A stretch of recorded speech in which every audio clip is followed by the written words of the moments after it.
Sabe qual deve ser a resposta de uma conferência como esta? A resposta tem que ser: não abrirmos amanhã um restaurante comunitário. Mas isso é importante, eu conheço o Júnior e é super top o que ele faz. Mas a resposta que nós vamos dar é nos lugares onde o Senhor nos inseriu, nós sermos luz sobre aquele lugar e respondermos ao nosso chamado.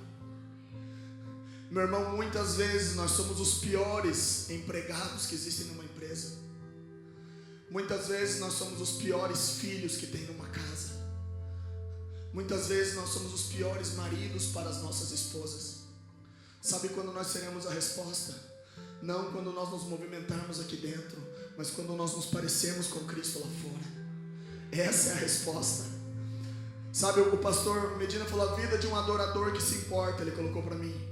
Eu quero dizer para você, meu irmão, se você não se importa, você não é adorador. Então não existe adorador que não se importa. Existem pessoas que não se importam, porque os adoradores se importam. Sabe, aquele que adora entende que tem um compromisso tão profundo com Deus, que eu me importo com tudo aquilo que o Senhor se importa. Porque eu quero ouvir aquilo que o Senhor fala. Eu quero me mover de acordo com aquilo que o Senhor faz. Meus irmãos, não é simplesmente uma canção. Você pode sentar, tá, para não ficar em pé todo mundo. Mas quando nós declaramos uma canção como essa, sabe, não foi um dia em que nós paramos e falamos: hoje vamos compor uma canção para ser resposta sobre a nação. Mas foi um grito que nós ouvimos de Deus em nossos ouvidos falando: sejam resposta. Romanos 8,19 está latente, está gritando a ardente expectativa da criação para que os filhos se manifestem. Meus irmãos, nós temos sido muito inertes como igreja.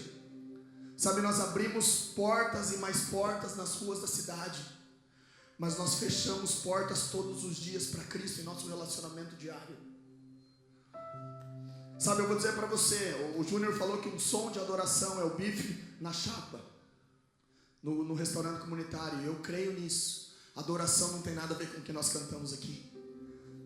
Isso é uma parte daquilo que o Senhor recebe como incenso. Mas a nossa vida declarada, vivida por Ele todos os dias, isso é adoração. Sabe o que é adoração para os adolescentes? Adoração para um adolescente: lavar a louça quando sua mãe não pede, arrumar a cama quando sua mãe não pede. Isso é adoração, meu irmão.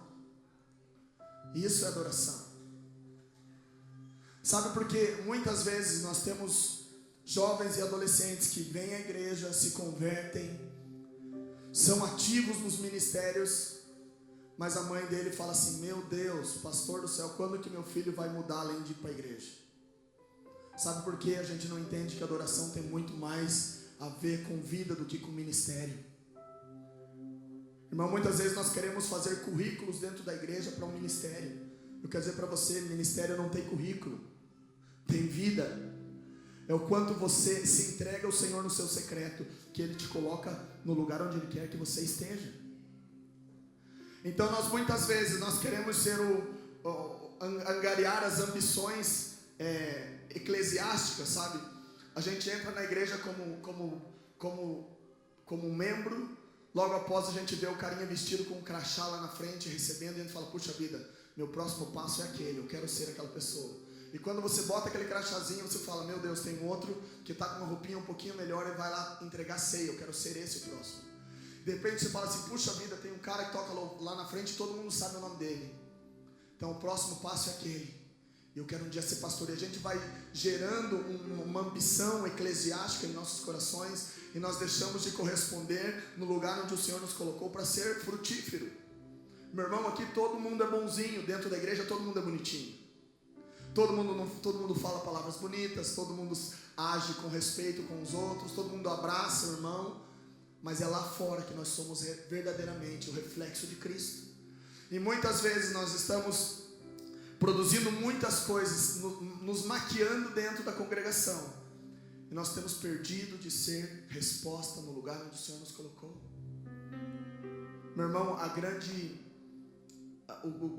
sacada desses dias, da demanda dos últimos dias, é que nós seremos parecidos com Jesus e as pessoas verão em nós, sem nós precisarmos deixar nossa Bíblia aberta no Salmo 91 em cima da nossa mesa do trabalho. Sem que a gente precise chegar no trabalho, se ajoelhar diante da nossa mesa e orar. Porque a nossa vida vai refletir o nosso amor, a nossa forma de interagir com pessoas. Sabe, quando eles vêm com desespero e você pode dar uma palavra, e não falando assim, viu meu irmão, vá na minha igreja que lá resolve as coisas. Mas você pode dizer assim, eu tenho um Jesus que habita em mim e Ele pode fazer a diferença na sua vida. Irmãos, eu me sinto constrangido de falar depois de todo mundo que falou. Primeiro porque eu não sou pastor. Eu brinco que quem é só conviver comigo um dia, você vai saber que eu não sou pastor. Porque o pastor é um cara mais amoroso, mais querido, né? Mais, sabe, que gosta de tomar café com as pessoas e, né? O meu pastor em igrejinha falava assim, Júnior, se eu for visitar, tem que ter comida. Então ele era bem grandão. Ele falou, cara, porque eu como 5 vezes por dia, porque eu vou visitar as famílias. Mas eu entendo que a gente tem hoje uma palavra para que a gente possa compartilhar nesses dias. E sabe, o Júnior, que esteve aqui na sexta e ontem, é um amigo de muitos anos, uma pessoa que eu respeito demais, porque é uma pessoa que vive sobre atos de justiça, sabe, uma pessoa que se preocupa com isso todo o tempo, e ouvir ele falando, né, e dando as diretrizes para a igreja sobre essas questões, o nosso posicionamento nesse tempo, é algo extremamente poderoso, e você que esteve aqui nesses dias, absorva essa verdade, meu irmão. Porque é muito... o Júnior não é um cara... É interessante que o Júnior não é um cara que fala, o Júnior é um cara que vive. Cara, eu conheço a família dele, nós somos amigos há muitos anos. E se tem alguém no Brasil que vive de verdade, é esse cara, mano. Que vive atos de justiça. Sabe? E ouvi o pastor Medina falando sobre cargos e encargos, exatamente... Eu ia falar um pouco sobre isso hoje de manhã, ele quebrou minhas pernas. Porque eu entendo que a gente tem que trabalhar em cima disso. O Senhor está preocupado com o bom depósito que há sobre nós, sabe, não é o frasco, é o conteúdo, e nós muitas vezes deixamos o frasco a coisa mais bonita do mundo, nós gostamos de inserir informações em nosso frasco, mas nós não cuidamos com o que está dentro, porque aqui dentro todo mundo vê um frasco, lá fora as pessoas sentem o cheiro, e não adianta nada você estar com o perfume do mais top, com o encarte do perfume mais top, com o cheiro de algo que não é bom. E a gente ser enquadrado, encaixado nessa verdade, a gente precisa agora começar a viver sobre isso. E cara, ouvir o Tuca, meu conterrâneo do Paraná, que está em São Paulo, é desafiador para mim, cara, porque eu queria ter sabe, esse ímpeto, né, de se movimentar em meio aos excluídos. Mas meus irmãos, isso está no nosso lado, não é mais em São Paulo, só na Cracolândia, né, Tuca? Em tudo que é lugar tem. E muitas vezes nós olhamos ele aqui falando, e a gente tem que investir na obra, porque Deus está fazendo algo nisso daí. Mas nós deixamos passar do nosso lado alguém completamente na mesma situação, e nós não nos movimentamos. Sabe por quê? Porque nós não queremos corresponder ao que o Senhor tem chamado para nós fazermos. Essa é uma realidade. Sabe, eu sou crente velho. Eu tenho 38 anos, mas eu tenho 38 anos de igreja. Então eu percebo que muitas vezes, meus irmãos, nós estamos caminhando em um momento em que o Senhor está começando a separar os bodes das ovelhas. Então nós temos 40 milhões, onde dentro desses 40 milhões o Senhor está separando alguns que irão entender e produzir. E sabe que isso não vai gerar nem vaidade, nem orgulho. Porque quando você produz algo para o reino, você quer ver o reino caminhando. E quanto mais o reino caminha, você não está preocupado se você está aparecendo ou não está aparecendo. E o Senhor tem falado muito comigo nos últimos anos sobre uma engrenagem, sobre a igreja, o reino verdadeiramente funcionar como uma engrenagem. Sabe, onde os dentes da minha engrenagem, se ela não tiver, se a engrenagem ao meu lado não estiver funcionando também, eu não vou conseguir ter a postura que eu precisaria ter para que o reino avance. Então a minha preocupação hoje é que nós nos levantemos como resposta, e a minha engrenagem funcione, a do irmão funcione, a do outro irmão funcione, para que realmente o reino avance. Irmãos, o Júnior falou isso ontem, e o Senhor me deu uma canção uns tempos atrás no meu devocional, e fala exatamente sobre os dias. Os dias não serão fáceis, meus irmãos. Eu vou dizer para você, os dias serão cada vez mais difíceis. Mas se nós temos o nosso pastor, ele é tudo. E se nós andamos com ele na vale da sombra da morte, isso é positivo. Não precisa temer nada. Sabe, o Senhor estava falando assim: Júnior, aquele que permanecer, uma coroa será dada. E essa coroa é viver a eternidade com Cristo. Não é aquilo que nós adquirimos aqui na terra. Não é o quanto nós somos famosos e produtivos aqui na terra. É o quanto nós viveremos com o Senhor. Essa é a coroa. Esse é o destino que nós temos. E eu sinto nessa manhã de falar, de ler alguns textos e falar um pouco sobre a questão da nossa vida de adoração ser realmente frutífera e completamente entrelaçada com o nosso chamado. Porque, meus irmãos, nós temos que entender que não é aquilo que é um estereótipo, aquilo que é visível, aquilo que todo mundo vê, que é simplesmente aquilo que funciona. O Senhor, cada um de nós temos um chamado. Cada um de nós tem que estar posicionado em um lugar para que o reino avance naquele lugar. Então eu vou dizer para você uma coisa, que no teu trabalho não fique esperando fazer um culto para o pastor Medina ir lá pregar para os teus colegas se converterem. O agente de transformação naquele lugar é você. Está na tua escola, não espere que venha um evangelista e entre na tua escola e peça para dar uma palavra. Seja luz na tua sala. Seja luz na tua faculdade. As pessoas falam muito, cara, porque é difícil a faculdade, e jovens, né, no seu momento de libido e de hormônios em alta, é difícil ser crente lá. Meu irmão, o Senhor te colocou para ser luz naquele lugar. E se você está nele, você está firmado sobre a rocha, não há o que te abale. Mesmo a garota mais linda, ou o rapaz mais bonito que tem na faculdade. Quando nós estamos firmados no Senhor, nós começamos a refletir de Cristo. E sabe que essas coisas começam a fugir da gente? Eu fico impressionado quando eu ouço pessoas falando, cara, eu já ouvi isso de ministério de louvor, tá? Falando assim, eu fui ministrar em tal igreja e as menininhas estavam olhando para mim depois do culto e vieram conversar comigo. Falei, meu irmão, graças a Deus isso nunca aconteceu, porque quando a gente atrai a presença de Deus, toda a característica humana cai por terra. Então, meu irmão, se acontece algo disso, tem algo errado contigo. A presença do Senhor não invade o lugar. E a nossa vida é assim, meu irmão. Nós vamos ter tentações, dificuldades, mas se nós estamos firmados em Cristo, cara, todas as coisas cooperam para o nosso bem. E o nosso bem não é ter o carro, ganhar o carro do ano amanhã. O nosso bem é estar firmado na verdade. É estar sendo conduzido pela mão do nosso pastor. A minha esposa está fazendo hebraico fazem alguns anos, né, está se formando agora. E ela é metade minha que estuda, sabe? Porque eu não sou muito bom de estudar, então ela é metade que estuda, é metade inteligente, graças a Deus meu filho puxou o lado dela também. Mas eu tenho sido muito abençoado por minha esposa, porque ela tem recebido pérolas de Deus nessas áreas, sabe? Nós temos compartilhado isso em casa e eu tenho aprendido muita coisa. E um dia ela falou assim, Júnior, você não tem noção que está escrito no Salmo 23. Falei, claro que eu tenho, cara, eu já decorei esse salmo quando eu era criança. Ela falou, não, você não entendeu, cara. Não está escrito aquilo ali que está escrito plenamente na versão do Almeida, corrigida. Daí eu falei, não, mas o que é, amor? Fala pra mim. Ele falou, cara, lá no original não fala que Senhor é meu pastor e nada me faltará. Eu falei, não, mas como é que é? Na minha Bíblia está aqui. Eu tenho uma Thompson, cara, a Thompson fala isso. Ele falou, cara, no original, ele falou, amor, no original fala assim, o Senhor é meu pastor e Ele não me faltará. Eu falei, meu chapéu é uma gíria lá do sul, tá? Eu falei, tipo, meu Deus, que loucura. Eu falei, amor, meu chapéu, que loucura isso. Porque daí o foco sai do nada e entra por tudo. Porque no Salmo diz, o Senhor é meu pastor e nada me faltará. Nós estamos focando no que nada nos falta.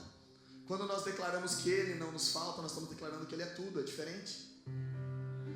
Daí você começa a entender, puxa vida, então eu posso andar no vale da sombra da morte com Ele, porque Ele é tudo.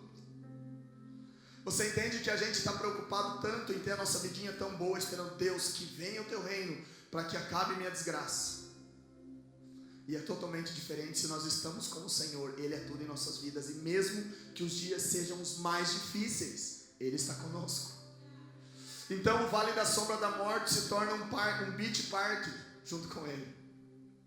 Sabe, se torna um lugar de lazer, porque estando com Ele, meu amigo, você ouve as melhores histórias, você tem o teu consolo, conforto, abrigo, refrigério, torre forte e tudo mais que você queira. Então, se nós estamos com o Senhor, todas as outras coisas se tornam insignificantes. E quando nós falamos sobre adoração, sobre justiça social, nós estamos começando a falar sobre uma vida completamente edificada sobre o Senhor, que começa a agir com os princípios que estão nele. Então já não é difícil nós amarmos o irmão. Então já não é difícil nós termos compaixão pelo irmão. Porque se nós estamos num nível de adoração e relacionamento com Deus, todas essas coisas são valores e princípios que estão inseridos em Cristo. E se nós estamos em Cristo, nós vamos viver eles. Então já nós não precisamos muitas vezes mais nos esforçar de sobremaneira para fazermos parecer aquilo que não somos, mas nós simplesmente refletimos aquele que está em nós. Cara, o Júnior falou disso também, eu vou falar muito dele, porque aquilo que ele falou fala muito do que a gente tem pensado junto, né? Eu e o Júnior e os meninos aqui, a gente tem caminhado muito com eles e com os amigos da Liga da Justiça, que ele falou ontem. Eu brinco que é a Liga da Justiça, ele disse que é o X-Men, eu acho que é a Liga da Justiça. E a gente tem orado sobre algumas coisas e conversado sobre elas, né? E o Senhor tem que estar falando algo sobre a terra, sobre o remanescente. Meu irmão, eu creio nisso. Eu creio que se nós estamos aqui hoje pela manhã e você gastou todo o teu final de semana para estar aqui, você faz parte do remanescente. Sabe, você não quer simplesmente vir à igreja, cultuar, ir embora, comer um cachorro quente e ouvir uma boa palavra. Eu creio que nós queremos um pouco mais. Nós queremos que o Senhor venha, estabeleça o seu trono, sabe, de glória e majestade. Meus irmãos, eu anseio por avivamento. Não por um avivamento de pessoas penduradas na parede, penduradas no teto pelas manifestações simplesmente. Mas eu anseio por um avivamento onde o Senhor estabeleça o seu trono e ninguém se preocupe mais nada daquilo que tem, daquilo que é, daquilo que faz, a performance que apresenta. E esses dias virão à medida que o remanescente se posiciona. Sabe, é muito interessante lá eu sou ruim de texto, tá? Como eu falei, se minha esposa estivesse aqui, ela ia me sinalizando. Mas ela não tá, eu não vou fazer uma videoconferência com ela aqui. Mas lá acho que 1 Reis 19 ou 2 Reis, por aí. Elias está bem mal né, Jezabel estava querendo matar ele. E lá no versículo, se eu não me engano, 18, o Senhor fala com ele assim: existem 7.000 que não se dobraram. E sabe, esse é o remanescente, né, naquele momento histórico. E o Senhor me falou assim: Júnior, sabe quanto que era o povo hebreu naquele tempo? Eram milhares, se não milhões, tá? Se não 1 milhão, dizem em torno de 1 milhão e pouco de pessoas. Sabe o que significa 7.000 em meio a 1 milhão? Nada. Se você colocar 1 milhão de feijões pretos e colocar 7.000 feijões brancos no chão, você não enxerga os 7.000 feijões brancos espalhados no meio. Sabe o que isso quer dizer? Que a maioria faz aquilo que quer, mas tem uma minoria que está olhando para o Senhor e falando: eu não vou ser igual aos outros, eu vou corresponder ao meu chamado e obedecer, eu vou corresponder àquilo que o Senhor colocou sobre a minha vida. E eu creio no remanescente, sabe? Eu creio que nós estamos nos levantando com uma vida devocional intensa, não simplesmente para botarmos no Face: hoje levantei às 5 da manhã e até às 7 orei e adorei ao Senhor. Mas de nós temos uma vida constantemente devocional ao Senhor. Sabe? Eu tenho um problema com relação a devocional específico, que muitas vezes as pessoas falam: eu gasto 3 horas com o Senhor toda manhã. E as outras 21? As outras 21 eu faço o que eu quero, eu respondo da forma que eu acho, eu não consulto ao Senhor com relação às coisas do meu trabalho, da minha vida cotidiana. Meus irmãos, o Senhor tem que ser o centro. O Senhor tem que estar inserido em todas as esferas da nossa vida. Não é porque você se formou em uma universidade ou é PhD em alguma coisa que você pode responder em alguma área da sua vida. Você é PhD, mas Deus é Deus. Sabe, a gente tem que entender a soberania do Senhor. Sabe, eu trabalho, sempre trabalhei, eu vivi como ministério integral durante 3 anos. E foi o Isaac que eu entreguei quando o Senhor me chamou para ir para o ministério integral. No louvor na época. E uma coisa que eu entendi sempre na minha vida, eu falei, Deus, eu estou trabalhando, cara, aparece um problema no meu trabalho, eu falo, Senhor, o que eu faço? E sabe o que eu sinto sempre o Senhor falando, faz isso, movimenta aqui. E eu já coloquei, para mim isso é uma prática, sabe, de olhar para o Senhor e falar, Deus, as coisas não estão fáceis, eu preciso de uma ajuda. E mesmo naquelas que eu sei o que fazer, eu falo, Senhor, é isso mesmo? Ou eu tenho que mudar a estratégia? Irmãos, nós precisamos inserir Deus em todas as coisas da nossa vida.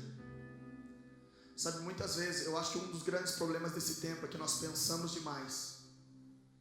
E quando nós pensamos demais, nós deixamos de confiar no Senhor. Porque tudo aquilo que nós queremos, nós podemos ir ao Google e procurar e solucionar. Mas nós somos filhos do Deus Altíssimo, aquele Criador soberano, absoluto, aquele que sabe todas as coisas. Por que nós não consultamos Deus primeiro e Google depois? Então a minha preocupação nesses dias é que o remanescente entenda a sua posição sobre a terra. Sabe que nós não estamos aqui para bonito e nem para bater de frente com o restante. Nós estamos aqui para viver aquilo que o Senhor pediu para que vivêssemos. Sabe, não mais preocupados em ter a condição do outro irmão. Não mais preocupados em fazer aquilo que o outro faz porque aparece mais. Sabe, nós temos um amigo em comum aqui do ministério que é lá do Rio Grande do Sul. Esse cara não prega, esse cara não canta, esse cara não é presbítero, esse cara não é diácono. Mas eu vou dizer para vocês, na minha concepção, tá? Eu não conheço tanta gente assim. Mas eu não conheço no Brasil alguém tão posicionado no reino como esse cara. Sabe por quê? Ele é um empresário extremamente abençoado. E sabe de uma coisa? A gente conversa muito, ele é meu amigo particular, quem sabe é o meu melhor amigo. A gente conversa muito, ele fala assim, Júnior, Deus me chamou não para ser alguém eleito para um cargo na igreja. O Senhor me chamou para gerar recursos para o reino e fazer com que ele avance. Então, cara, esse cara sustenta centenas de missionários. E os missionários nem sabem que é ele que manda dinheiro. Sabe por quê? Ele fala assim, ele falou para mim, Júnior, Deus me chamou para esse fim. E teve gente que já quis colocar ele de presbítero na igreja e falou, meu irmão, eu não sou, pode tirar eu do nome da votação aí. Porque não é esse o meu encargo. A minha posição no reino, eu preciso gerar recurso para que eu possa liberar o recurso para o reino. E ele é um cara abençoado, vive bem, mas se você olha para ele, você não diz que ele é tudo aquilo que ele é, porque ele está preocupado em servir ao reino. E sabe que esse é o despertamento desses dias. O despertamento desses dias é, cara, você é um professor, você é um médico, você é um advogado, você é um funcionário de uma empresa qualquer. O Senhor quer te usar naquele lugar para que você possa testemunhar dele, para que as pessoas vejam em você e não estejam procurando simplesmente uma igreja para entrarem e descobrirem sobre Deus. Então, à medida que nós nos posicionamos no lugar onde o Senhor nos colocar e nós correspondemos ao nosso chamado, nós começamos a frutificar para Ele. E sabe, nós começamos a alcançar esferas da sociedade que nós não alcançaríamos. E sabe, muitas vezes você vai de repente ser médico e você vai lá para o Médicos Sem Fronteiras cuidar dos refugiados lá no Sudão. E outros vão simplesmente ser médicos e cuidar de pacientes aqui em São José do Rio Preto, no hospital municipal. Vocês conseguem entender, irmãos, que existe uma nova ordem, sabe? Um novo jeito que eu creio que Deus está nos movimentando, exatamente porque nós nos acostumamos tanto com um jeito religioso. E eu não estou metendo pau na religião, porque quem sabe eu seja o mais aqui religioso. Mas sabe que a gente entrou num formato tão justo e pesado que nós não conseguimos mais produzir para o reino, porque nós achamos que o máximo que nós fazemos é isso aqui, e foi para isso que Deus nos chamou. Meus irmãos, a vida com Deus, ela é ampla.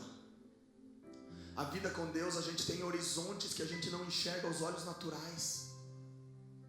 E sabe, lá em Romanos 8,19 diz, né, que a criação anseia com ardente expectativa a manifestação dos filhos. Se nós entendermos isso, meus irmãos, que existe uma criação toda aí fora esperando que os filhos se manifestem. Eu achei legal o que o Tuca falou, que o rapaz chegou assim, quantos cultos tem lá no lugar? E de repente você fala assim, não, vamos jogar para menos, porque para mais pode complicar a vinda do cara, né?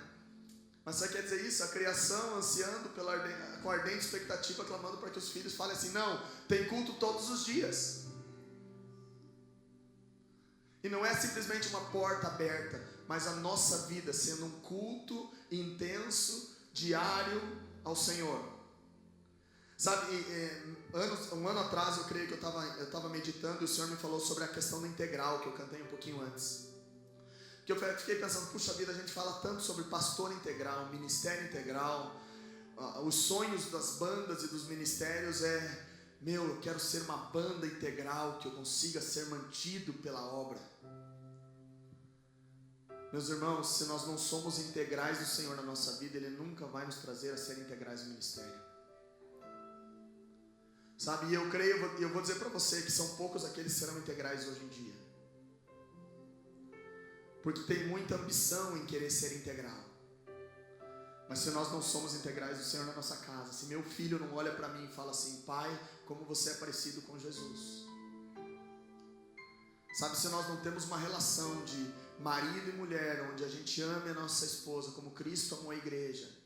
Irmãos, são fatos que não são simplesmente bíblicos para estarem aqui, são realidades na nossa vida. Sabe, nós estamos muito cheios de informações e pouca prática.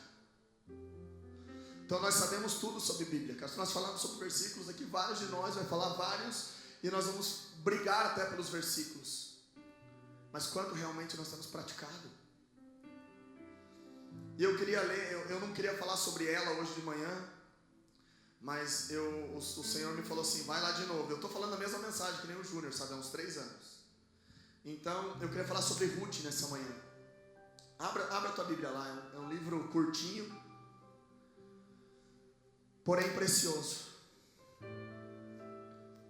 Sabe, eu já falei sobre isso várias vezes, os meninos devem estar enjoados de ouvir eu falar isso. Apesar que não foram tantas vezes que eu preguei, mas às vezes que eu falei disso. E só tem um detalhe, cara. O que Deus fez na vida dessa mulher é completamente pertinente aos nossos dias, completamente pertinente à nossa vida, relacionada ao cuidado dos necessitados e a tomar um posicionamento em nossa vida cristã. Lá em Tiago 1,27 fala que a verdadeira religião é cuidar dos órfãos e das viúvas. Sabe, interessante, eu vou contextualizar, vou falar um pouquinho sobre Ruth. Mas Ruth era uma viúva que largou todas as coisas para cuidar de uma viúva. Essa mulher era uma moabita, uma inimiga do povo de Deus. O povo de Deus não gostava dos moabitas. Os hebreus não gostavam dos moabitas. Então existia aí uma guerra e essa mulher assumiu um risco. E eu quero ler com vocês ali. Vamos ler aqui, ó. Eu quero ler com vocês a partir do 11. Vamos lá. Diz assim: Noemi, porém, disse: voltai, minhas filhas, porque iríeis comigo? Tenho eu ainda no ventre mais filhos, para que vos sejam por maridos? Voltai, minhas filhas, ide-vos embora, eu sou velha demais para ter marido. Ainda que eu dissesse, tenho esperança, ou ainda que esta noite eu tivesse marido e ainda tivesse filhos, esperaríeis até que se tornassem grandes? Permaneceríeis sem se casar por causa deles? Não, minhas filhas, mais amargo me é a mim do que a vós mesmas, porque a mão do Senhor se descarregou contra mim. Pelo que levantaram a voz e tornaram a chorar. Então Orfa se despediu da sogra com um beijo, mas Ruth se apegou a ela. Disse Noemi: a tua cunhada voltou para o seu povo e para os seus deuses, volta também com ela. Cara, daí vem a frase mais impactante para mim nos últimos dias da palavra. Essa mulher faz um compromisso com Ruth, com Noemi, e ela diz assim lá no 16: Ruth, porém, respondeu: não insistas para que eu te deixe e me obrigues a não te seguir. Aonde quer que você fores, eu irei. Onde quer que pousares, ali eu pousarei. O teu povo será o meu povo, e o teu Deus será o meu Deus. Onde quer que morreres, morrerei, e ali eu serei sepultada. Faça-me o Senhor o bem que lhe aprouver, se outra coisa que não seja a morte me separar de ti, meu Deus. Eu vou contextualizar essa história. Noemi, seu marido e seus filhos saíram de Belém e foram a Moabe para morar lá. Chegando em Moabe, os dois filhos se casaram com duas moabitas, Orfa e Ruth. Eles se casaram com elas por um tempo. Chegou um dia que morreu o marido de Noemi e os dois filhos, o marido de Ruth e de Orfa. Aconteceu uma tragédia. E Noemi pensou assim: puxa vida, eu estou num lugar onde ninguém gosta de mim, eu sou belemita, eu sou de Belém, o que eu estou fazendo aqui em Moabe? Eu vou ter que voltar para minha terra. Só que as duas noras falaram assim: espera aí, Noemi, você é da minha família também, então é da minha família agora, eu vou voltar contigo. E as duas começaram a pegar o caminho de volta para cá, de volta a Belém. Noemi, Ruth e Orfa. Só que a gente precisa entender o momento que essas mulheres viviam. Ruth e Orfa eram moabitas. Moabitas eram mulheres odiadas, era um povo completamente odiado pelo povo hebreu. Quando elas fizeram essa escolha de voltar com Ruth, com Noemi para Belém, elas de uma certa forma estavam assinando o seu tratado de morte, a sua sentença de morte, ou no mínimo uma sentença de rejeição profunda naquele lugar. E elas começam a caminhar, imagine um luto de 3 mulheres, 3 viúvas caminhando, chorando. De repente Noemi fala assim: viu, minhas filhas, fiquem em Moabe, vocês são daqui. O que vocês vão fazer em Belém? Lá vocês vão ser rejeitadas, não vão ser amadas, de repente vão matar vocês lá. E elas continuam, nessa primeira vez, elas continuam caminhando e continuam indo embora, sentido Belém. Porém, de novo, Noemi para na estrada. Vamos lá de novo fazer uma nova conferência com vocês. Seguinte, meninas, eu sou velha, não tenho filho agora, e se eu tivesse um filho nessa noite, você não ia esperar ele crescer para casar com eles. Então faz uma coisa: voltem para Moabe, a terra de vocês, a casa de vocês. Vocês vão arrumar um novo marido lá, vão viver bem e ponto final. Sabe o que acontece aí? Orfa, uma das noras, chega chorando, dá um beijo em Noemi e volta para Moabe. Cara, sabe que isso me demonstra? Muitas vezes a igreja é igual Orfa. A igreja, não sei se a palavra não seria igreja, mas muitos daqueles que se dizem servos do Senhor se achegam perto do Senhor. De repente tem aquela ambientação de família, como Orfa teve com o filho de Ruth, com o filho de Noemi. Desculpa os Ruth e Noemi, é porque é muito nome. Os três nomes se interferem aí. Mas Orfa teve essa ambientação com uma família que veio de Belém. E de repente essa mulher fala assim: sabe uma coisa, meu calo vai apertar mesmo em Belém. Eu vou fazer o seguinte: eu dou um beijo em Noemi, eu declaro meu sentimento por ela, mas eu dou meia volta e volto para Moabe. Eu volto para os meus deuses. E sabe o que muitos de nós têm feito, cara? Nós estamos dando beijos no Senhor, mas a hora que o calo aperta, nós voltamos para os nossos pecadinhos, nós voltamos para os nossos deuses, para aquilo que nos agrada, para aquilo que para nós é bom, para as nossas performances, para as nossas saídas de emergência, para as nossas cartas na manga. Porque é muito mais cômodo eu voltar para a terra onde eu estava, mesmo que ela era ruim, do que me comprometer com o Deus da minha salvação. E então Orfa dá a meia volta e vai embora, beija, dá, sabe aquela questão da intimidade, né? Ela dá faz um estereótipo de uma pessoa íntima. Isso é bem interessante, que muitas vezes nós vivemos anos atrás momentos em que nós cantávamos: estou apaixonado por ti, Senhor, eu te amo, e vivemos um tempo desse. Mas a hora que o calo apertou, a hora que a gente precisou mostrar quem nós somos em Cristo, sabe o que nós fizemos? Demos um beijinho nele, meia volta, voltamos para nossas vidinhas ruins, indignas, e nós não nos comprometemos com o Senhor. Porém, Ruth viu essa cena, e é legal que o texto fala assim, o versículo fala: Orfa deu um beijo e foi embora, voltou para os seus deuses, porém Ruth se apegou a ela. Olha que interessante, aqui demonstrou intimidade, beijou Noemi, voltou para trás. Ruth não beijou Noemi, Ruth simplesmente se apegou a ela. Então não é o estereótipo que faz de nós bons crentes, é o quanto nós estamos apegados com o Senhor que faz. Sabe, não é o quanto você bota a camisetinha, eu sou do exército de Deus, mas lá fora você é um guerrilheiro das forças armadas do Satanás. Porque não é o que está aqui fora, é o que está aqui dentro, o quanto nós estamos nos apegados a Ele. Estamos apegados a Ele. E daí, se pensa bem, quando essa mulher fala, ela fala assim, mais ou menos ela fala assim, não me enche mais o saco, Noemi, por favor, eu vou com você até o final. Sabe, daí ela fala, aonde tu fores irei, aonde estiveres eu lá estarei. O teu Deus será o meu Deus. Então não são mais os deuses antigos que eu voltaria para Moabe, mas são os deuses que... O teu Deus é o Deus que eu quero servir. E ela fala assim, daí a parte mais top, ela fala assim, e aonde você morrer, eu quero morrer também. Caramba, que top isso. E aonde você for enterrado, eu quero ser enterrada também. Irmão, sabe o que essa mulher assinou ali? Uma sentença de morte. Falou assim, você é tudo para mim, Ruth. Então eu vou com você até o final, doa o que doer, aconteça o que acontecer. Vamos trazer para a nossa realidade, nós temos feito isso muitas vezes, vamos ser sinceros. Como o Tuca falou do eu me importo, né? Será que eu me importo mesmo?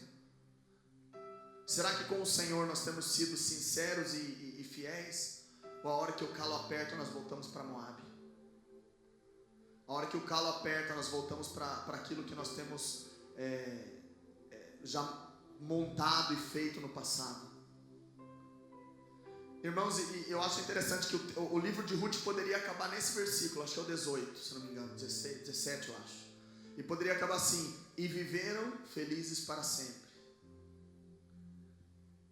Só que não foi depois de uma declaração de amor absoluta, linda, profunda, intensa, que acabou o texto. A partir dali, começou a cair a casa das duas. Primeiro Noemi fala assim, sabe uma coisa, meu nome é abençoado, mas eu vou mudar para Mara Amarga, porque minha vida está uma desgraça. Além de eu ter que voltar para minha família, para minha terra, ser meu marido e ser meus 2 filhos, eu trago uma moabita junto. Pensa bem, é como se fosse, vamos contextualizar para nossos dias aqui, é como se fosse lá em Israel, ela voltando para casa e fala, puxa vida, agora eu tenho que voltar para casa sem ninguém, ainda com uma palestina junto do meu lado. Agora sim, o bicho vai pegar. Porque eles vão achar que ela é uma mulher bomba. Então, você imagina, é mais ou menos essa, tá? A relação do texto é muito parecido com isso, tá? Para vocês entenderem. E quando ela chega, então, a Noemi chorando, triste, né, desolada, falou, meu Deus, além de eu ter que arrumar a minha vida, eu tenho que arrumar a vida dessa outra. Porque ela se comprometeu comigo, e a declaração de amor dela comigo, não tem como eu voltar atrás e expulsar essa mulher de perto de mim. Só que quando elas chegaram, cara, em Belém, Ruth era uma mulher, sabe, com fibra. Cara, era uma mulher muito forte. Eu estava lendo hoje que somente 2 mulheres são protagonistas em livros da Bíblia, Ruth e Esther. Isso quer dizer alguma coisa, tá? Porque essa mulher tinha algo para nos falar. E então ela chega em Belém, e o que sobra para ela é catar as sobras das espigas do campo de um parente da Noemi. E ela, como uma mulher de fibra, ela falou: se Noemi está desolada, amarga, é Amara agora, é Mara, mas não é mais Noemi, então vou tratar dessa amarga, então vamos lá. Se ela não trabalha, eu vou trabalhar para ajudar ela. E ela começa a catar a sobra das espigas de milho para sustentar as duas. E ela está lá, enquanto o cara está com o cesto, carregando, enchendo e colhendo, ela está, aquilo que cai no chão, a sobra, o resto, ela vai lá e cata, falou: vamos sustentar, porque eu falei que eu vou com ela onde ela for, eu vou viver com ela até onde ela for viver, e se ela morrer aqui, eu vou morrer aqui, se ela for enterrada nesse campo de espigas, eu vou ser enterrada aqui. Cara, o nível de compromisso dessa mulher, quantos de nós tem tido compromisso com Deus a esse ponto? Sabe, nós temos visto muçulmanos se convertendo lá no Oriente Médio, e pastores morrendo por causa do Evangelho, e nós aqui discutindo se o teto da igreja é branco, vermelho, seu tapete da igreja tem que ser vermelho, azul, amarelo. Nós discutindo se o louvor está bom porque repete muito as músicas, ou está ruim porque a gente canta hino da harpa. Então o nosso compromisso vai até um certo ponto. Mas eu quero trazer, porque nós temos que nos identificar com Ruth hoje, sabe? Em nome de Jesus, nós vamos sair daqui identificados com ela, falando: Deus, eu quero esse compromisso, fazer esse compromisso nessa manhã. Porque nós falamos sobre atos de justiça, nós estamos falando sobre uma vida de adoração, nós estamos falando sobre posicionamento nesses dias, e nós precisamos fazer um compromisso para selar. O Júnior falou do pacto nacional, né? Da aliança que nós fazemos, e nós precisamos sair daqui com isso funcionando e fluindo. E essa mulher começou a catar as sobras, e como dizem, né, tudo aquilo que nada é tão ruim que não possa piorar. De repente o Boaz viu que tinha uma mulher catando, né, as sobras. E Boaz chamou seu empregado e falou: viu, eu imagino que o empregado já chegou tremendo de medo, né? Falou: puxa, meu patrão me viu fazendo alguma coisa. E ele chamou o empregado e falou assim: viu, o seguinte, eu reparei que estava caindo umas espigas do teu cesto e tinha alguém catando. Eu imagino que o empregado ia falar assim, falou: não, patrão, fica tranquilo que eu vou, a partir da manhã eu começo a catar até o que sobra. Ele falou assim: não é nada disso, eu quero que você comece a deixar cair mais, para que ela possa recolher. Sabe de uma coisa, meus irmãos? Quando você se compromete com Deus, Ele se compromete com você. Então, onde as luzes estariam todas apagadas, as trevas parecendo cada dia maiores, o Senhor fala assim: sabe de uma coisa? Comece a liberar mais para ela. Ela está correspondendo ao compromisso. Cara, que sensacional isso. E essa mulher começou a catar mais, a recolher mais espigas para manter a ela e a sua sogra, porque ela tinha um compromisso com aquela mulher. É nós e Cristo, meus irmãos. Nós estamos comprometidos com Ele até o final. Nós estamos comprometidos com Ele mesmo que a gente não tenha dinheiro para nada, mesmo que a gente não tenha um carro. Eu estava lembrando, eu e o Igor somos irmãos. Cara, e minha mãe, a nossa mãe cara, é uma bênção demais. A minha mãe, nós somos filhos de pais separados, e minha mãe sustentou 3 meninos, onde meu pai praticamente nunca ajudou. E minha mãe não deixava de nos levar na igreja todos os domingos e sábados, e quando podia. Eu morava numa cidade chamada Ponta Grossa, uma cidade grande, perto do tamanho de São José do Rio Preto. E a igreja da minha casa era, quem sabe, uns 8 quilômetros, 7 quilômetros. Cara, ela ia de a pé comigo, com nós 3, vestidinhos todo bonitinho, sabe? Comecinho dos anos 80, assim, né? Tipo, eu tinha uns 7, 8 anos. Cara, tipo, bermudinha, tinha uma meia 7/8, assim, que eles colocavam na gente. Sapato branco. Cara, era muito bonitinho. Eu era bem arrumadinho. Minha mãe falava assim: domingo é o dia de ir pra igreja, você tem que ir com a melhor roupa, mais bonitinho. Nós 3, cara, pensa nos guri bonito. Tudo arrumadinho, cabelinho pro lado, eu usava óculos. Sempre bem arrumadinho. Minha mãe fazia, cara, nós fazíamos um esforço sobrenatural. Minha mãe fazia para levar a gente para a igreja. Quando tinha dinheiro para ir de ônibus, ia de ônibus. Quando não tinha dinheiro, nós íamos a pé. Cara, e nós somos inseridos nesse lugar desde pequeno. Sabe, nós somos em 3 irmãos, eu e mais 2, eu, o Igor e o Vic. Hoje os 3 servimos ao Senhor. Eu nunca saí dos caminhos do Senhor. O Igor e o Vic desviaram por um tempo, mas o testemunho da minha mãe, sabe, constrangeu os 2 e eles voltaram ao Senhor por isso. Sabe, hoje minha mãe que ralou bastante, cara, para botar os 3 nos caminhos. Ela tem os 3 filhos que são ministros de adoração, sabe, e eu creio que isso é em honra a aquilo que o Senhor, a insistência, o compromisso dela com Deus. Ela falou, eu vou levar meus filhos. Eu até os 18 anos acho que eu nunca faltei uma escola dominical na minha vida. E sabe que o Senhor tem me falado, Júnior, muito daquilo que você canta hoje não é daquilo que você estuda hoje, mas é daquilo que foi plantado lá na escola dominical quando você era criança. Sabe, e eu tenho tentado fazer isso com meu filho, porque eu quero que ele conheça a palavra, eu quero que ele ame a Bíblia, eu quero que ele se comprometa com Jesus como eu e minha esposa nos comprometemos com ele.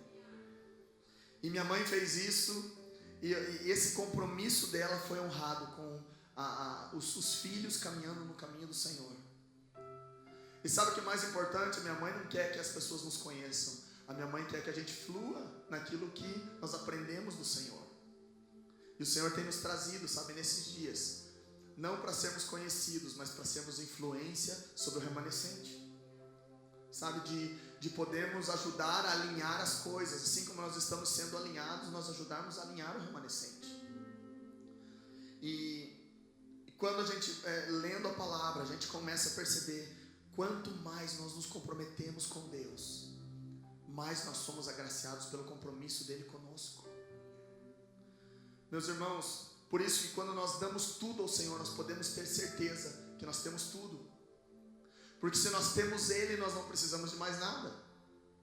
Entende? Se nós entregamos todo o nosso coração a Ele, se nós somos integralmente do Senhor, nós nos comprometemos com Ele até o fim, Ele está comprometido conosco de eternidade a eternidade. Então a resposta que nós damos é simplesmente fruto do amor que nós temos dado a Ele, que Ele já demonstrou em primeiro lugar sobre as nossas vidas. Então muitas vezes a gente tem que entender que o remanescente é exatamente esse, aquele que se compromete com Deus e faz a sua vontade, seja boa para nós, ou não seja tão boa para nós. Por isso que o pastor no Irã lá foi para a forca todo feliz, sorrindo. Sabe por quê? Porque ele falou, eu me comprometi com Deus, e Ele está comprometido comigo, e eu sei que eu vou estar com Ele daqui a alguns segundos. Você entende isso? É que a gente não tem passado por dias de extrema perseguição e dificuldade, mas mesmo em meio aos nossos dias, nós precisamos estar comprometidos com Deus até o fim, até as últimas consequências. Sabe, até o ponto de repente o teu patrão falar, se você não fazer as coisas da forma errada, como eu estou dizendo, você vai ser mandado embora. Você fala, meu amigo, eu sou do Senhor, o meu caráter é o de Cristo, eu não me adequo a essas coisas. Se você me mandar embora, o Senhor vai me colocar em outro lugar. Entende que a gente não pode negociar as nossas atitudes, o nosso caráter é inegociável, meus irmãos. Então Ruth tinha um caráter inegociável, ela falou assim, eu vou contigo até o final. E quando ela chegou em Belém, ela não foi procurar uma forma de ganhar dinheiro fácil, ela foi fazer o simples para poder sustentar o compromisso que ela tinha feito com Noemi. E assim, Boaz, conhece ela, Noemi introduz, a Ruth na vida de Boaz.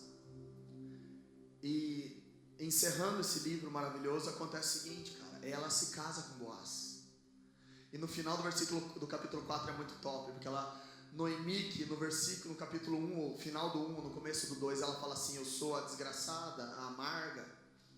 Ela fala assim, com o netinho no colo, ela fala assim, eu voltei a ser Noemi, a abençoada. Sabe por quê? Porque Ruth se comprometeu. E a resposta do compromisso é a vitória. Sabe que... E aí vem para fechar com chave de ouro essa história. O Júnior falou ontem, bem-vindo ao clube dos improváveis. Acho que Deus falou para Ruth, bem-vinda ao clube dos improváveis. Sabe quando que uma moabita seria da descendência de Cristo? Segundo o povo hebreu, nunca. O Senhor botou uma inimiga do seu povo, alguém que era da escória, do rejeito, do lixo, e trouxe ela ao lugar, à posição de ser uma das que estão na genealogia do Senhor. Ela é vó de Davi.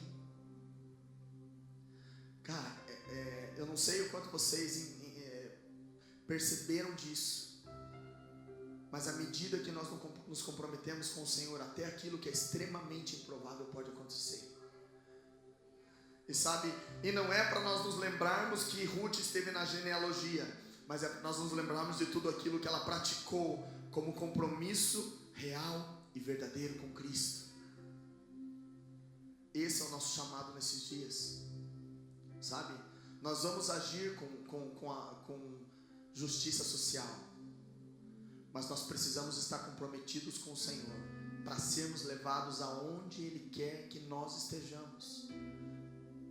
Sabe, irmãos, não é a gente ver que os dias estão difíceis, vamos ministrar na igreja e a igreja não está respondendo, vamos tocar musiquinha boa lá que todo mundo vai atrás. Meu irmão, o que importa é o que o Senhor está nos mandando fazer. Nós temos que corresponder ao seu chamado e obedecer, ponto final. É Ele que cuida das coisas, Ele que é o dono da seara, Ele que é o Senhor de todas as coisas. Então, finalizando esses dias, nessa conferência, eu creio que tudo aquilo que nós ouvimos sobre estarmos posicionados no reino, nós precisamos estar completamente comprometidos com o Senhor, ao ponto de dizer: aonde, Senhor, o Senhor me mandar morrer, eu vou morrer ali, porque eu sei que se eu estiver no centro da tua vontade, todas as coisas estão perfeitamente ajustadas. Sabe, a minha preocupação é que muitas vezes nós vemos a igreja crescendo na mídia, pastores pregando domingo de manhã, sábado de manhã na televisão, ministérios aparecendo nos programas de TV, mas nós não estamos a fim de sacrificar nada. Sabe, nós achamos que esse é o momento da igreja no Brasil, mas o nosso testemunho tem sido pífio, tem sido negligente, tem sido irrelevante. E se nós nos posicionarmos como Ruth, sabe, não é simplesmente chegar, dar um beijo em Jesus, falar: Jesus, eu estou contigo, tá? Fica aí, segura as pontas que uma hora eu volto, que eu tenho outra coisa para fazer agora. Mas é falar: Senhor, eu estou contigo até o final. O Senhor me deu o bem mais precioso, eu estou salvo em Ti. Cara, a gente não precisa de eventos, a gente precisa ter consciência da salvação. Sabe, existe uma moda no Brasil hoje que tem que fazer culto todo sábado para os jovens, com atratividade, com uma atração diferente. E sabe, Jesus não está mais dentro das atrações, porque você faz culto de não sei o que, culto de não sei o que, culto de não sei o que, que na verdade Jesus não está nem é mencionado nas questões. Enquanto nós vamos gerar uma geração forte, sabe como? Orando, jejuando, buscando a sua palavra, adorando, produzindo, fluindo. É isso que faz a igreja ser forte. Sabe, não é a quantidade de eventos e conferências, mas é quanto nós estamos inseridos no centro do propósito do Senhor. Sabe, e terminando, eu quero dizer uma última pérola da minha esposa, que eu falei: essa é minha, eu assumi como minha, tá? Porque como ela é minha esposa, 50% é meu também. E eu peguei majoritariamente 51% dessa. Ela estava lendo, um dia ela é uma ensinadora, tá? Minha esposa, graças a Deus, não canta, porque ela canta muito mal. Ela sabe disso, se ela assistir, ela sabe, ela tem consciência, tá? Eu não estou falando mal dela, ela sabe. O ministério dela não é esse, o chamado dela não é esse. Ela é uma ensinadora, ela fala muito melhor que eu aqui na frente. Tem muito mais conteúdo do que eu pregando, mas cantando não é a dela. Então ela está bem consciente disso. Mas ela estava estudando e dando uma palavra sobre oração na congregação onde nós congregávamos lá no Rio Grande do Sul. E ela no finalzinho ela escreveu assim a palavra adoração. Daí ela separou embaixo assim. Daí embaixo de adoração ela escreveu oração. E embaixo ela escreveu A-dor-ação. Daí ela falou assim: Júnior, sabe o que é adoração? É a dor de uma ação.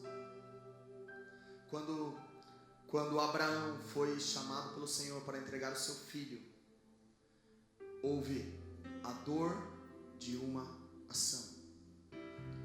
Essa dor de uma ação fez com que o Senhor falasse assim: não, eu já entendi que o teu sacrifício está sendo entregue, então deixa eu botar um cordeiro aí para suprir. Então, meus irmãos, se nós não entendermos que adoração não tem a ver com efeitos e plataformas, adoração tem a ver com sacrifício, adoração tem a ver com comprometimento, adoração tem a ver com vida completamente entregue ao Senhor em todas as esferas da tua vida. O teu emprego não é teu emprego, é o teu lugar onde o Senhor colocou você lá para ser dele. O lugar onde você estuda não é porque você só tinha condição de estar naquela escola ou tem condição de estar naquela outra escola. É porque o Senhor te colocou lá para que você seja parecido com Ele naquele lugar. Sabe, a sua família vai ser transformada à medida que você for parecido com o Senhor. É isso que faz a diferença. Sabe, irmãos, eu creio em dias em que nós vamos estar adorando, reunidos, congregados em alguns lugares, e os pais e mães e amigos e tios e primos e não sei quem, parentes daqueles que estão adorando de forma intensa e profética aqui dentro, com o coração completamente entregue. De repente você vai chegar em casa e teu pai vai estar lá de joelhos na frente da televisão, sem saber, chorando, dizendo: filho, vem aqui, alguma coisa entrou dentro dessa casa enquanto você estava na igreja e eu quero saber daquilo que você está falando. Sabe que isso não tem a ver com a nossa performance aqui, mas com a nossa vida inserida, com Cristo inserido em nossa vida em todos os lugares. Porque meu pai sabe que eu sou um bom filho, que eu honro Ele, que eu faço tudo aquilo que eu posso. Então o Senhor fala assim: bom, como você está exalando um bom perfume naquele lugar, deixa que o resto eu cuido. E sabe, nós vamos ter testemunhos como esse, irmãos. Chegarão dias em que nós veremos os nossos familiares rendidos ao Senhor, sem que nós precisemos falar uma palavra, sem que nós precisemos ficar enchendo o saco falando: viu, você vai para o inferno se não se converter, não for para a minha igreja. Sabe, não tem a ver com isso. Foi interessante, o Igor aqui, o Igor estava desviado há um bom tempo, cara, e eu e minha mãe sempre encheu o saco dele, falava assim: Igor, volta para Jesus, cara, que daqui a pouco ele volta, você fica. E nós ficávamos, sabe, enchendo o saco dele, sempre falando: volta, Igor, está na hora. E um dia, no final de 2004, o Senhor falou para mim assim: Júnior, chega, simplesmente seja aquilo que eu pedi para você ser, e não fala mais nada para o Igor. Cara, em janeiro de 2005, o Igor, eu lembro que o Igor me ligou, eu morava em Arapoti, o Igor me ligou uma noite, dizendo que o Senhor tinha falado com ele, que ele tinha que voltar para o Senhor. Cara, foi bom, porque eu acho que se eu achasse que era eu podia me orgulhar, né? Falar: puxa vida, fui eu que falei. Mas o Senhor está querendo que a gente testemunhe, porque a nossa vida, a resposta da criação para o nosso compromisso não tem a ver conosco, tem a ver com aquilo que nós estamos ligados com Cristo. Entende? Isso tira muito da nossa vaidade como crente, sabe? Quando a gente fala assim: cara, hoje a noite foi massa, cantamos aquelas canções, todo mundo cantou junto. Cara, quando na minha cabeça eu faço uma lista para cantar no culto, pode saber que eu não vou cantar nenhuma delas. Porque Deus faz questão de falar: viu, não é com o jeito que você quer. E eu quero terminar contando um testemunho aqui. Eu estava em igrejinha, não estava com os meninos, estava na minha congregação local, eu ministrava louvor lá. E veio um amigo meu cubano, que mora na China, é meio complexo, mas é isso, um amigo meu cubano que mora na China. Ele veio passar uns dias no Rio Grande do Sul com a gente. Não é cristão ele, é um amigo nosso em comum. E um dos meus amigos que mora no Rio Grande do Sul falou assim: Júnior, o Miguel vai na igreja conosco hoje, viu? Falei: cara, que bênção que o Miguel vai na igreja, vai conseguir levar ele para a igreja. Que legal. Só que é um cara que nunca tinha entrado numa igreja evangélica. E eu gasto muito tempo no espontâneo, né? Adorando, horas muitas vezes. E assim, quando o Deno me falou isso, falei, puxa vida, cara, se o Miguel for na igreja, cara, e eu fazer 2 horas de espontâneo, cara, ele vai achar que nós somos tudo louco. De cantando um monte de coisa repetida ou liberando alguma coisa em línguas, cara, ele vai achar que eu sou maluco, mano. Ele nunca mais vai querer entrar na igreja. E eu cheguei lá na igreja, cheguei na congregação, sentei no teclado, o Miguel chegou na igreja, veio lá no fundo, sentado, antes de começar o culto. Eu comecei a botar na minha cabeça, falei, cara, essa música é boa, ele vai gostar. Essa música também é boa, acho que vai ser legal, vai falar com ele também. Cara, eu fiz uma lista bem caprichada na minha cabeça. Falei, aqueles corinhos, na minha época falava corinho na igreja. Aquelas canções assim que todo mundo gosta de cantar. Falei, é hoje, cara, o Miguel vai ser pego. Na hora que eu botei a mão no teclado, o Senhor falou comigo assim, quem cuida dessas coisas sou eu, não você. Faz aquilo que eu mandar você fazer. Cara, nós ficamos 1h30 adorando espontaneamente naquela noite. Sabe o que aconteceu? A hora que acabou a adoração, o Miguel saiu do último banco chorando, lá no fundo, como se estivesse aqui. Ele saiu do último banco chorando, eu estava no teclado, o pastor tinha pego a palavra. Ele veio chorando em prantos e me abraçou e falou assim, Júnior, eu nunca senti nada na minha vida como eu senti hoje à noite. Deus me deu um tapa de luva, de pelica na minha cara, bem boa. Sabe por quê? Porque é Ele que cuida das coisas. É Ele que faz. Não é a nossa performance que faz com que as pessoas encontrem o Senhor. É o nosso coração disponível para Ele, que faz com que Ele nos use para a glória do Seu nome. Amém? Vamos fechar os seus olhos, vamos estar orando ao Senhor.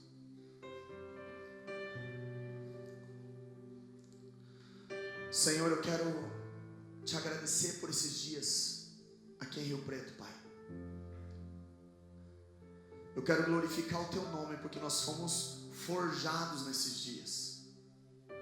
Senhor, nós recebemos palavras, Deus, que se praticadas podem exercer uma influência muito grande no reino sobre a face da terra. E eu sei que o Senhor conta conosco, o Senhor conta com filhos dedicados em produzir algo para o Senhor. Deus, eu te agradeço por cada coração disponível que veio aqui esses dias. Eu clamo, traz entendimento, tira tudo aquilo que tem a ver com homens, tira tudo aquilo que tem a ver com pessoas. Nós clamamos que aquilo que é do Senhor venha a ser estabelecido plenamente sobre cada coração, sobre cada mente. Senhor, para que nós possamos realmente entender que somos igreja e que devemos ser igreja do Senhor em todos os lugares onde o Senhor nos plantou. Nós somos adoradores e nos importamos, Pai. Nós somos adoradores e estamos dispostos a assumir todos os riscos para que o Senhor seja glorificado em todo o tempo. Deus, nós nos comprometemos com o Senhor, Pai. Nós queremos dizer nessa manhã, Pai, nós nos comprometemos contigo. Nós queremos fazer uma aliança de cumprir as tuas ordens, de fazer tua vontade, de andar nos teus caminhos, de nos movimentarmos de acordo com aquilo que o Senhor quer. Deus, nós não queremos apenas viver sobre vãs filosofias, ou sobre modos, ou modelos, ou formatos, Pai, mas nós queremos conhecer o Senhor plenamente e nos aprofundarmos no relacionamento contigo, Pai. Levanta nesse lugar homens e mulheres nesses dias que sejam relevantes para a tua obra, não para reconhecimento humano, mas para a progressão e expansão do teu reino. É isso que nós desejamos. Nós desejamos que o avivamento venha com rios de justiça sobre as ruas da cidade, que o amor do Senhor e a compaixão que existe em ti esteja enchendo os nossos corações para amarmos o nosso próximo de acordo com a tua vontade nos ordena. A tua palavra nos ordena, Pai. Eis-nos aqui. Eis-nos aqui, Pai. Eis-nos aqui. Sabe, irmãos, eu acho que cada momento em que Ruth ralou naquela caminhada dela, O Senhor fez pensar assim, sabe uma coisa? Eu sinto que a Ruth cantou como a gente estava cantando, sabe? Sim, eu vou corresponder ao teu chamado e obedecer. Eu acho que quando as coisas começaram a ficar difíceis, acho que Ruth olhou para cima e falou, pai, ele pegou e falou assim, sim, eu vou corresponder ao teu chamado e obedecer. Sabe quando ela começou a catar as sobras das espigas? Eu sinto no meu coração que ela pode ter começado a dizer assim, sim, eu vou corresponder ao teu chamado e obedecer. Vou corresponder ao teu chamado e obedecer. Sabe, quando ela começou a receber mais espigas, começou a recolher mais coisas, ela deve ter falado para o Senhor também, sim, eu vou corresponder ao teu chamado e obedecer. E quando ela chegou a casar com Boaz e pegar o seu filho nos braços, ela cantou, sim, eu vou corresponder ao teu chamado e obedecer. Sim, eu vou corresponder ao teu chamado e obedecer. Sim, eu vou corresponder ao teu chamado e obedecer. Sim, eu vou corresponder ao teu chamado e obedecer, Senhor. Sabe, na minha mente santificada, essa mulher se comprometeu ao Senhor.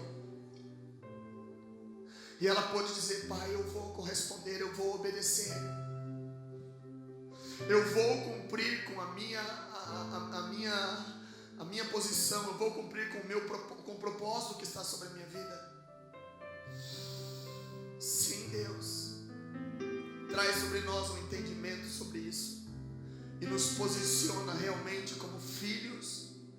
Em meio a uma multidão de questionamentos, nós sejamos a resposta. Em meio a uma multidão de questionamentos da criação, Senhor, faz-nos ser a resposta. Senhor, enquanto houver questionamentos, haverão pessoas que serão respostas sobre essa terra. Eis-nos aqui, o Senhor conta conosco. Eis-nos aqui, conte conosco. Sim, eu vou corresponder ao teu chamado e obedecer. Sim, eu vou corresponder ao teu chamado e obedecer. Sim, eu vou corresponder ao teu chamado e obedecer. Sim, eu vou corresponder ao teu chamado e obedecer, Senhor. Bendizemos o teu nome, Pai, e te agradecemos pela doce e gloriosa presença que tem sido fiel, presente, constante, maravilhosa, suficiente sobre as nossas vidas todos os dias. Aleluia.